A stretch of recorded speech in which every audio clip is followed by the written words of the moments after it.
നടിയെ ആക്രമിച്ച കേസിലെ വിധിന്യായത്തിന്റെ വിശദാംശങ്ങളിലേക്ക് തന്നെ വീണ്ടും പോവുകയാണ്. ഏറ്റവും പ്രധാനപ്പെട്ട ഒരു പരാമർശത്തിലേക്കാണ്. കോടതി വിധിന്യായത്തിൽ അന്വേഷണ സംഘത്തിന്റെ ഗുരുതര വീഴ്ച വെളിവാക്കുന്ന പരാമർശങ്ങളുമുണ്ട്. പൾസർ സുനി പറഞ്ഞ ലേഡിയെക്കുറിച്ച് പോലീസ് അന്വേഷണം നടത്തിയില്ല. പൾസർ സുനി പറഞ്ഞ ലേഡി ആര് എന്ന് അന്വേഷിക്കാനുള്ള ബാധ്യത പോലീസിനുണ്ടായിരുന്നു. എന്നാൽ അത് അന്വേഷിച്ചില്ല. പൾസർ സുനി ജയിലിൽ നിന്ന് അയച്ച കത്ത് വെച്ചാണ് ദിലീപിനെ പ്രതി ചേർത്തതെന്നും കോടതി വിധിന്യായത്തിൽ ചൂണ്ടിക്കാട്ടി. ബിനിലുണ്ട് വിശദാംശങ്ങളുമായി. ബിനിൽ, പൾസർ സുനി എപ്പോൾ നൽകിയ മൊഴിയിലാണ് അന്വേഷണ സംഘത്തിനാണോ ഇങ്ങനെ ഒരു ലേഡി തന്ന കൊട്ടേഷനാണ് ഞാൻ ചെയ്തത് എന്നുള്ള മൊഴി നൽകിയിരുന്നത്? ഈ കേസിലെ ഏറ്റവും പ്രധാനപ്പെട്ട പോരായ്മ എന്ന് കോടതി ചൂണ്ടിക്കാണിച്ചത് കേസിലെ ഒന്നാം പ്രതിയായ പൾസർ സുനിയും എട്ടാം പ്രതി ദിലീപും തമ്മിലുള്ള ഗൂഢാലോചന തെളിയിക്കാൻ പ്രോസിക്യൂഷൻ കഴിഞ്ഞിട്ടില്ല എന്നതാണ്. അതിലെ ഏറ്റവും പ്രധാനപ്പെട്ട ഒരു വാദമായി ഇപ്പോൾ കോടതി ചൂണ്ടിക്കാണിക്കുന്നത് പൾസർ സുനിയുടെ ആദ്യ മൊഴിയിൽ പറയുന്ന ലേഡി ആര്, അവരെക്കുറിച്ച് പ്രോസിക്യൂഷൻ പോലീസ് ഒരു അന്വേഷണവും നടത്തിയില്ല എന്നതാണ്. ഈ കേസുമായി ബന്ധപ്പെട്ട ആദ്യം പൾസർ സുനി പറയുന്നത് ഒരു സ്ത്രീയുമായി ബന്ധപ്പെട്ട് ഒരു സ്ത്രീയുടെ നിർദ്ദേശപ്രകാരമാണ് ഈ കൃത്യം നിർവഹിച്ചത് എന്നതായിരുന്നു.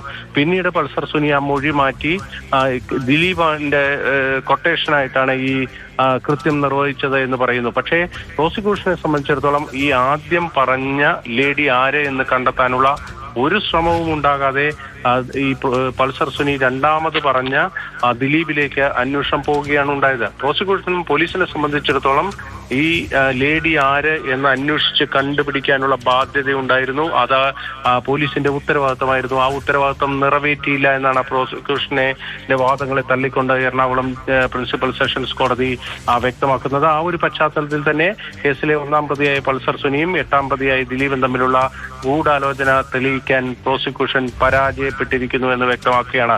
നേരത്തെ തന്നെ പൾസർ സുനി പറഞ്ഞിരുന്നു ഒരു മാഡത്തിന്റെ കൊട്ടേഷനാണ് എന്ന്.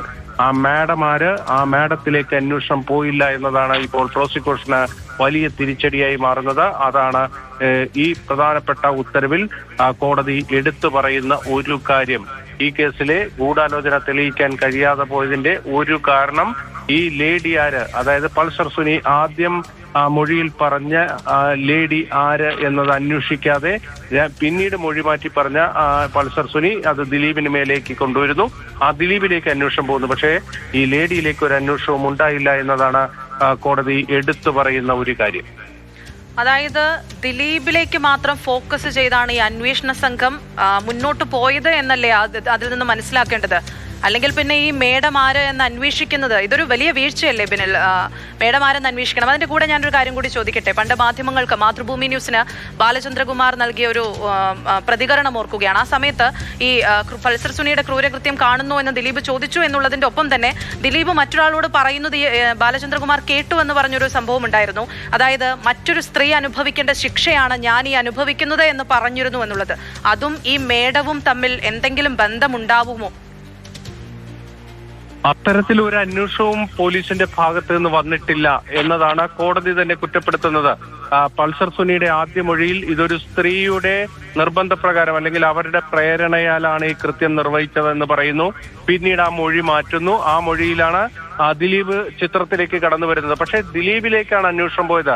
പൾസർ സുനി ആദ്യം പറഞ്ഞ ആ സ്ത്രീയിലേക്ക് അന്വേഷണം പോകാതിരുന്നത് എന്ത്?